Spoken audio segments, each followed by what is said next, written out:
Yo, what's going down, everybody? It is Straight to Boston, aka the King of Boston. Today we're back for episode 5 of the Boston Red Sox franchise here on MLB 14. The show, a couple quick things to touch on. First off, I'm gonna do another one of those little prospect updates in the next video because, as I said before, the main focus of the series is going to be on some of the young guys in the Red Sox organization, and they have quite a few of those who are doing pretty well at the AAA and AA level right now.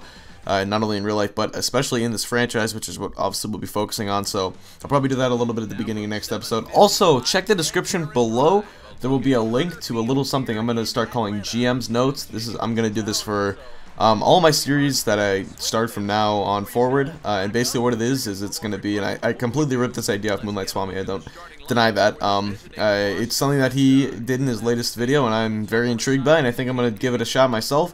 It's just going to be kind of a GM's Notes. It's pretty self-explanatory, but it's so that I don't have to talk too much about kind of roster structure type of moves and stuff in the commentaries. I can just kind of write about that stuff, and you guys can read up on it if you want. Don't have to. I'm going to keep them pretty short, so that way it won't be like a hassle for you guys to read. I'll try to keep them under, I don't know, 400 words maybe. And it's just going to be kind of talking about sort of, they won't be every episode, but there'll be sort of things that I think are coming up sort of with the franchise. And the one that I'm going to have in the description of this episode is going to be talking about players like Clay Buchholz and Will Middlebrooks that don't have to work out for us to kind of be fine in the future, just based off of positional depth in the organization, and they're just kind of luxuries at this point for us. So anyway, we're going to freeze this frame right here. Check this out. That's a green throw, right? Well, the game doesn't seem to think so. That one goes into right field, and Nava's going to have to track this one down, fires it into the cutoff man.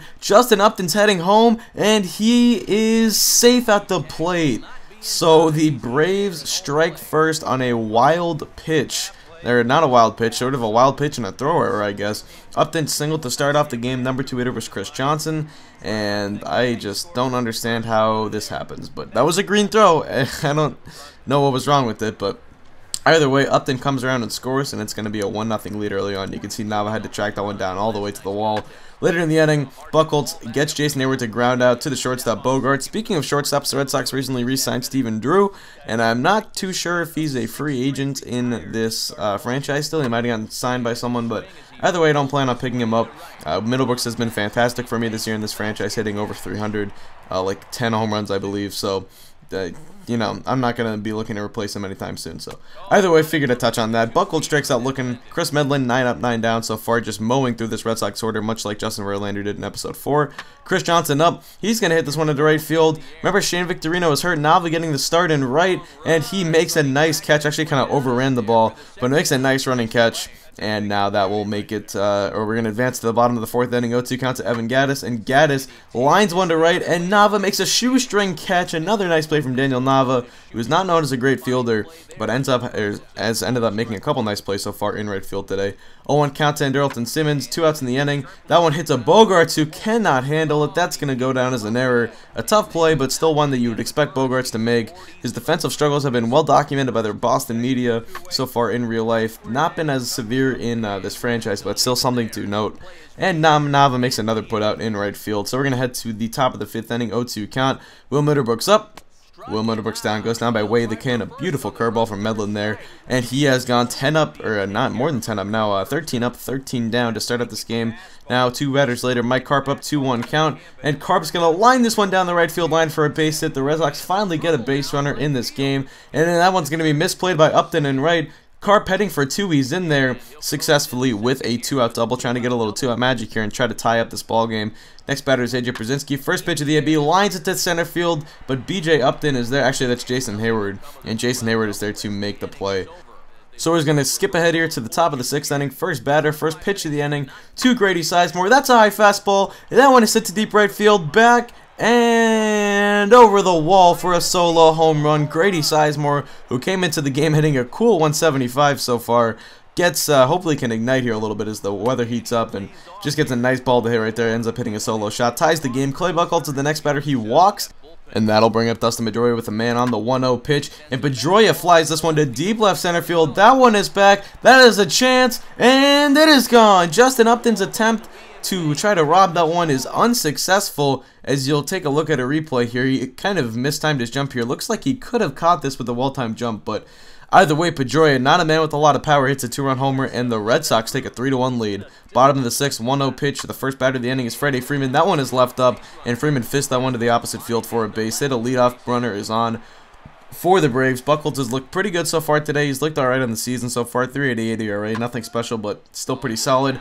But Evan Gattis takes liftoff on this one, a 2-run homer. That is a no-doubt shot, and that will tie up the game at 3. You'll take a look at a replay here on where Clay Buchholz left this pitch. This was supposed to be an up-and-in fastball, but if you're going to throw it up to Evan Gattis, you cannot miss over the plate like Buchholz did. Take a look at this one. Oh, you cannot leave it there. Evan Gattis just crushed that one. Must have been at least 400 feet. So bottom of the 6th still. Next batter is Jason Hayward. Still no outs in the inning, and that's a base hit. So the Braves trying to get something going here. Maybe take the lead. Hayward reaches base. The middle of the lineup coming up, and the Red Sox will scurry to get someone up in the bullpen at this point. And Darrelton Simmons up 0-2 count. And Simmons hits this one into right field for a base hit. You can see David Ortiz over there playing first base. Napoli not in the lineup today due to playing in the NL Park with no DH. Now 0-1 count to Dan Uggla. And Uggla hits this one into left field for a base hit. Carp playing back has no shot at the runner coming home, but he's going to throw it there anyway. And a stupid decision right there as the runner will move up to second. Another one goes to third, and it's now second and third with no outs, and the Braves have a 4-3 lead. Next batter is BJ Upton. He hits this one just past the glove of the diving third baseman Will Middlebrooks, and Carp misplays it. 2 runs will come around and score. 6-3 is the score now. The Braves have opened up a lead. 5 runs in the inning, still no outs. Next batter is finally the pitcher, Chris Medlin, who will give us an easy out right there in a sacrifice bunt attempt. Middlebrooks makes a nice play, fires it to Pedroia at first, and that will make a 1 out now in the inning. Next batter is going to be the leadoff man, Justin Upton. We are going to 4 out and give him a walk. That will set up a double play ball with Chris Johnson coming up, and we are going to finally go to the bullpen. That will do it for Clay Buchholz. Edward Mujica will come in. He has struggled so far this year, but hopefully he can turn things around. He's only thrown 22 innings, so it's not a huge sample size. Now Chris Johnson up. He hits this one past the glove of the sliding Ortiz at first. And a couple plays now where Ortiz has not been able to get to a ball that maybe Napoli would have gotten to, so that downgraded defense is starting to become a little bit apparent. So later in the inning, 0-2 count, Evan Gattis up once again. He pops this one up. Middlebrooks will come over and make the play, and that will finally get the Red Sox out of the inning. But the damage has been done. 6 runs come home. Clay Buchholz's final line is 5 1/3, 7 runs, and I believe he gave up 8 or 9 hits. I think 9 hits. So take a look at the 6th inning recap. Down by 4 at this point. We're looking for some shutdown innings out of our bullpen. Mujica does his job, except for here, just a dumb play. I don't know why Mujica stopped, and I guess the throw was a yellow throw, so it was offline, but I don't know what was happening. 1-2 count to Dan Uggla, and that's about as easy as a strikeout as Mujica's ever going to get.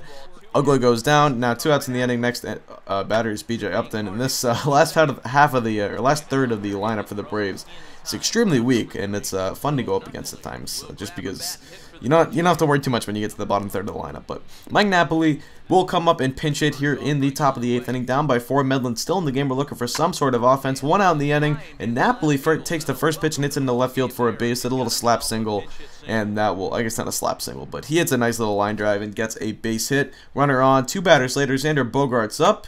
And Xander Bogaerts crushes it to deep left center field. That one is back, and that one is gone. The 3rd home run of the day for the Red Sox. Bogaerts this time does it, his 5th of the year, and he cuts the lead in half, makes it a 7-5 game instead of 7-3 game. We're gonna skip ahead to the 9th, or actually we're gonna keep it here in the 8th. Jordan Walden now comes in and relieves Chris Medlin. Man on first. I can never say his name. Will Middlebrooks is up, and he pops this one up into center. Flies up. I always say pop out to like center field, which I guess a pop up is only in the infield, so I apologize. I get a lot of crap for that sometimes. But Kirk Kimball here on to pitch the 9th. Not the greatest number so far this year, but his stuff is still amazing. Upper 90s with his fastball, 84-mile-an-hour knuckle curve with a great hook. And that's going to retire Daniel Nava. 2 batters later, Przinski up lines it into left center field. There goes Upton, and he will make the play, and that will end the ball game. The Braves come away with a 7-5 win, the 2nd straight loss in a video for the Red Sox. But we fall to 29-21 in the season, a lot better than the real-life team is doing. And a lot better than I thought we were going to do. I've talked about it before, but this year's all about the young guys, and I'm not too worried about contending now. If we make the playoffs and made a playoff run, it'd be more of a, I guess, a bonus than anything else. I'm not expecting to make the playoffs or you know, kind of make a run this year. That's not what this year is about. This year is more about the young guys, letting the young guys play, and kind of bridging towards the next sort of era of Red Sox baseball with the likes of Henry Owens, Mookie Betts, Blake Sweetheart, and all the guys, all the great young prospects they have down in AAA and AA. So, anyway, that's going to do it for me. Thank you guys for watching. Hope you did enjoy, and I'm out. Peace.